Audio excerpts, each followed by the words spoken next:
Welcome back. You're listening to the Cindy Laverty Show on CRN Digital Talk Radio. Thanks for joining me. My guest today is Carrie Tepedino, and we're talking about your health, wellness, but it's really, wellness is about the body, mind, and soul. So Carrie, if you want to find her, she's at carrietepedino.com, Carrie with a K, and TEPEDINO.com. She has tons of great information at this site. I got really caught up in there the other day, watching her videos and reading her stuff. Carrie, thanks so much for joining me.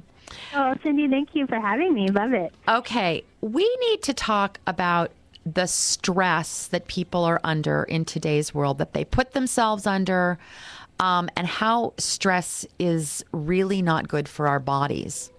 Yeah, okay. Yeah, unfortunately, in today's society, we tend to overwork. We have a lot of things on our schedule.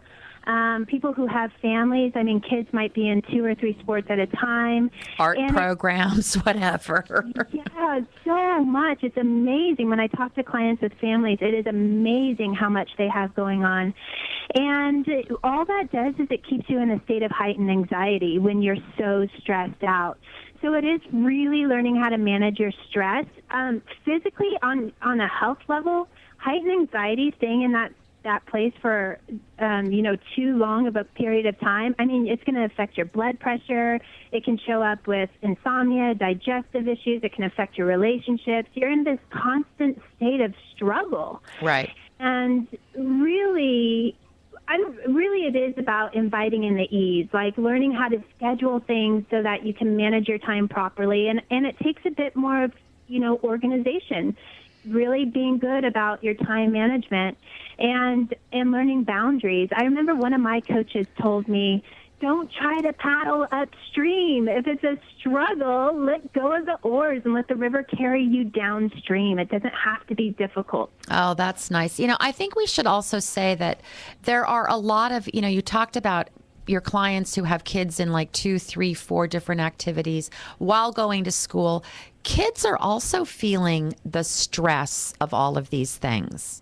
I agree. I think that, for me, my daughter did after school activities when she was in high school. But, when she was in elementary school, we didn't do all of that. She just came home and she played. She Right. played in the neighborhood. And, she had her friends, and then she'd do her homework and she'd go to bed. And I think she had a pretty balanced life in terms of, because there's such a lack of play.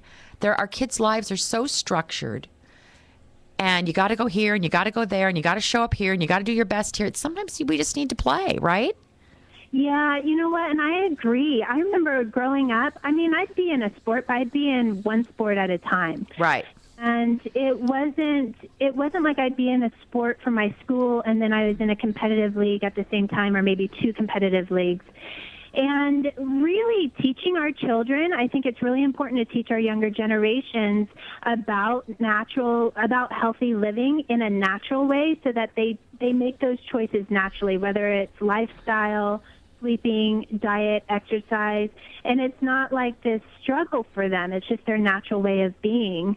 And I think it's really important. And the thing with play, oh my gosh, Cindy, I really agree. Invite laughter into your life. Laughter is like the best medicine. Right. And we tend to forget that as adults. We let go of that. Yeah, we tend to take things very, very seriously. Too. But, one of the things, you have this great blog post on your website called "You Are an Emotional Sponge." And so I want to focus on that for a minute. Okay. How we can use our emotions to help us and not be against us. Right. And that particular video was actually created because my dog is actually going through, he's in remission from lymphoma. I know. We have to talk about Diego in the next segment here. Oh, good. Yeah, because I want to share that information for people who have pets.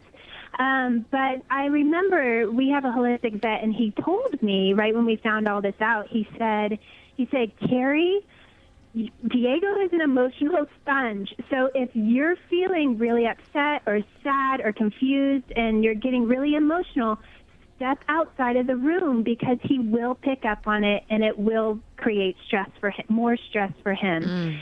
And it's true even for us. You know, we are emotional sponges. So it's really learning how to master our mind and master our emotions so that they don't overwhelm us so much that that's the perspective we take on and that's the reality that we create around us. Okay, so how do we master it? I mean, I think that's probably a whole other show, but